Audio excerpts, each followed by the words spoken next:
This is Jamie Drummond for Good Food Revolution. We're here at Southbrook Vineyards with none other than winemaker Ann Sperling, and we're going to be looking at what's going on in Southbrook's vineyards. We are now in November. However, in January, February, March of this year, we had a very, very brutal winter, which really decimated some of the vineyards in Niagara. How did it affect the vineyards at Southbrook? We did see some cold temperatures in the vineyard, and they were temperatures that were colder than the buds could survive.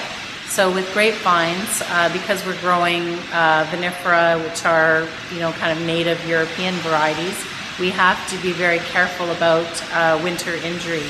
And so we know that every season we do what we call bud checks, and what that is it's an assessment of the viability of the fruiting buds after the coldest period in winter.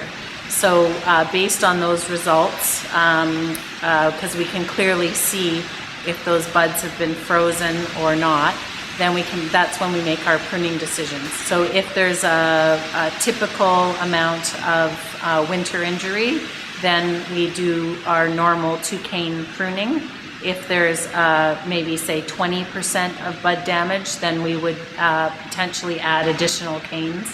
But if that damage goes beyond 40 or 50%, then that's a pretty severe situation. And then the other reality about last winter, because temperatures dropped in the -20 range in the vineyards, is that trunks could have been damaged. So we looked at each block and made assessments based on bud injury and the potential for trunk damage, and then we did some pruning. I guess we modified our pruning accordingly. And what we did have a couple of blocks that we found were severely bud injured, and so we did some radical steps. But what we were looking at is what was the long-term benefit to the vineyard. So re-trunking those vineyards, those blocks, was what was important.